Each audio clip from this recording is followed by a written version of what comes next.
Ladies and gentlemen, boys and girls, this is your man Roy coming at you with another Marvel Contest of Champions champion overview. Now we're going to do this slightly different to the way that we normally do the videos. Normally we'd put part 1 and then part 2 up for each respective champion that we show you. However, given the popularity of the champion in question, we're going to show you how to beat Doctor Doom today. He is arguably one of the biggest pain in the asses, certainly when it comes to Alliance Wars, but also through story and event quests as well, just because of his utility. So what I'm going to hopefully show you through this video is some of the tips and tricks that you can pick up in order to beat this absolute beast of a defender. So as per normal part 1 videos, we will go and look at his abilities, what makes him so good, and then we'll launch straight into a video showing you how to combat him. The part 2 video is going to come slightly later on, once we get an awakened Doctor Doom to show you how to utilise, so that you understand his full capabilities. We might put a part 1.5 up, or a part 1 3/4, just to show you how to use them if you do have him unduped, and that will at least give you a sense of how good an attacker this champion can be as well. But let's just go and launch straight into the search for Doctor Doom, and let's get on with the review of how to beat this badass. So as always, we're going to look at the fully maxed out 6-star version. And we're just going to look at his abilities and attacks in the video. We'll look at the synergy bonuses, certainly when it comes to showing you how to use them as an effective attacker. As per previous videos, we will look at his standard abilities before we look at his awakened abilities, just so that you understand the basic attacks before we look on to the awakened abilities. So the first one that makes Doctor Doom slightly different to some of the other champions is that his light and medium attacks cause energy damage instead of physical damage. So this means that he is a very good defender with his armour. We'll come on to that in a second. But also as an attacker, he's can be quite good, but also detrimental to use him against champions like Bishop, who absorb that energy damage and turn it straight against you. Now his armour grants him immunity to armour break, armour shatter and shock effects.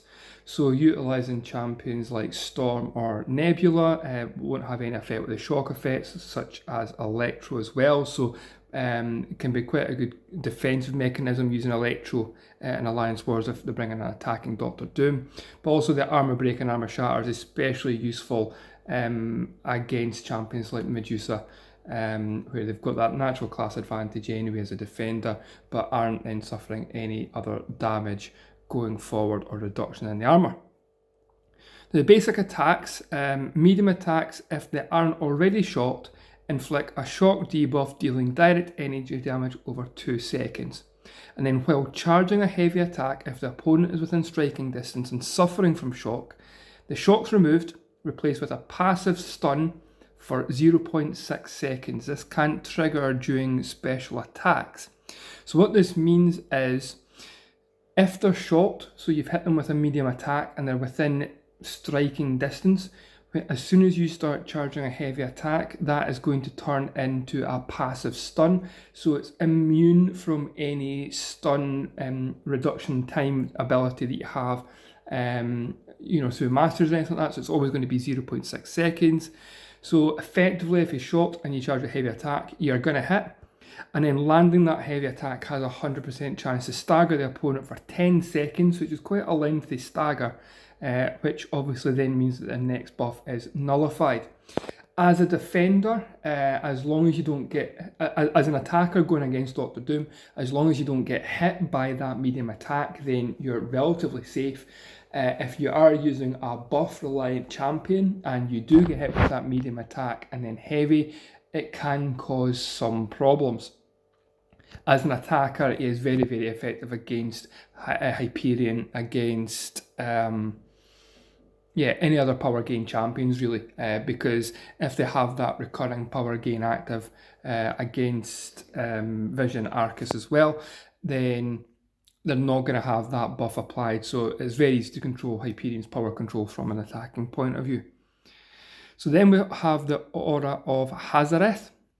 So the aura can't trigger while Doom is suffering from slow or petrify and is paused during the special attacks. So again, utilising champions like Spider-Gwen or She-Hulk, getting that slow or petrify can nullify that ability, making it a bit more easier to control his abilities. So while the aura is active, special attacks 1 and 2 are unblockable but gain no power. Light attacks grant no power and steal 3% of the opponent's current power, gaining 200% of the power stolen. So can be quite good to build up power levels very fast while that aura is active, but also reduces the opponent's power level with the same effect as well. Contact with the opponent has a 30% chance to nullify up to 1 buff. So again, as a defender, if he is landing those attacks, then he has got the chance, 1 in 3 almost, of reducing the buffs on you. Now, the important part about the aura is it becomes unstoppable and stun immune against the last hit of incoming SP1 and SP2 attacks and heavy attacks. And the damage received from this hit can't exceed 5% of the opponent's attack level. So if he has the aura active, even through an unblockable attack, he's going to become unstoppable and stun immune against the last hit of any incoming SP1 and SP2. So with multiple hit attacks, or any attacks really, he's not going to go down on that last hit. He's going to become unstoppable instead, which makes him very, very quick to recover from the attack, but then also land those medium attacks on you, get the shock, hit a heavy, stagger you so you're not getting your next buff. It just becomes a big beast of a character to beat. So SP1 launches the aura for 6 seconds, but it won't trigger if it's already active. The first hit of the attack steals 10% of each full power bar the opponent has, and Doom gains 200% of the power stolen, capping at a maximum of 2 bars of power. So the more power that you have going up against a Doom that is launching SP1, if we can't dodge that, then the first hit is going to take us down fairly considerably power level wise, but Doom's also going to gain that power as well.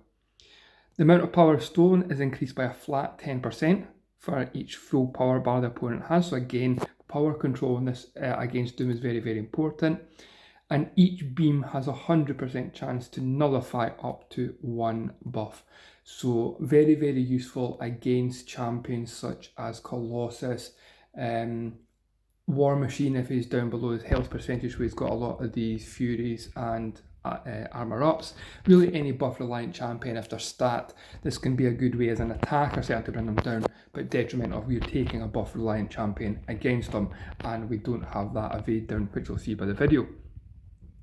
Special attack 2, each beam hit has a 100% chance to inflict an incinerate debuff, dealing direct energy damage over 5 seconds. It can be quite hefty if you get hit by that SP2.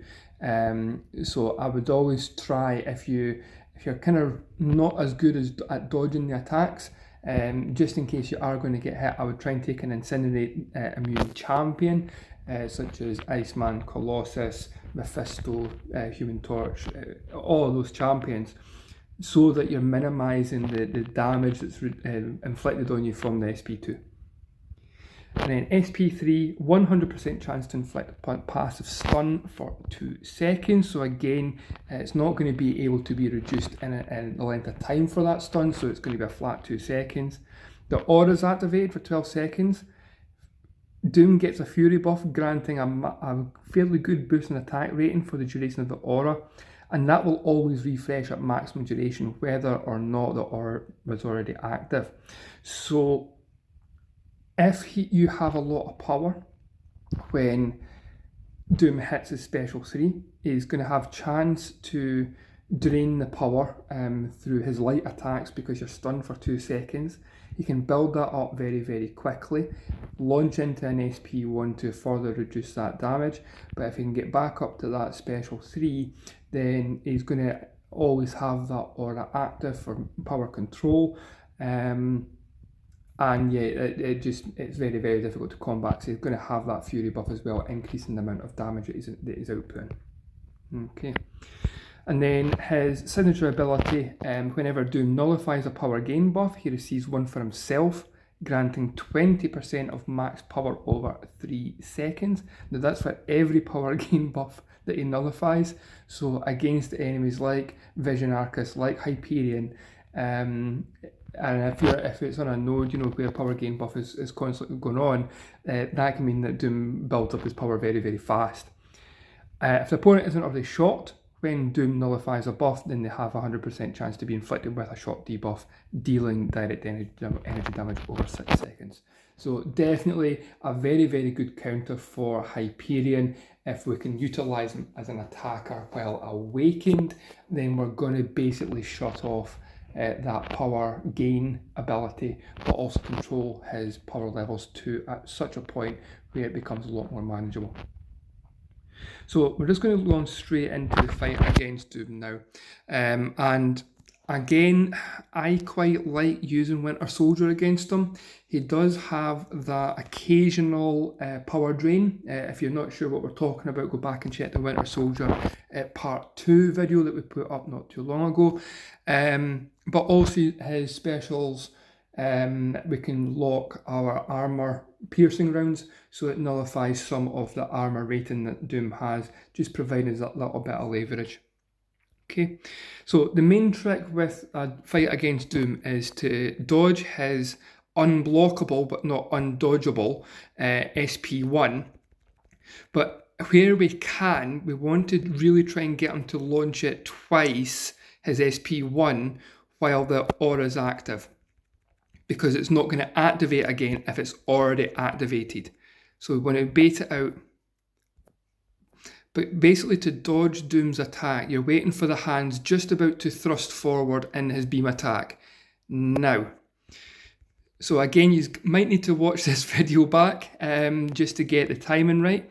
Now you see there, he didn't go down on that last hit because that aura was active. So what we're going to try and do is show you the difference by launching a special attack when that aura is not active.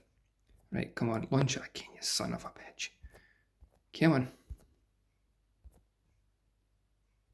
And this is just practice, guys. As I said in some of the previous videos, it's just about getting the core component of dodging and evading down, but you'll see that it's not always just so easy to do.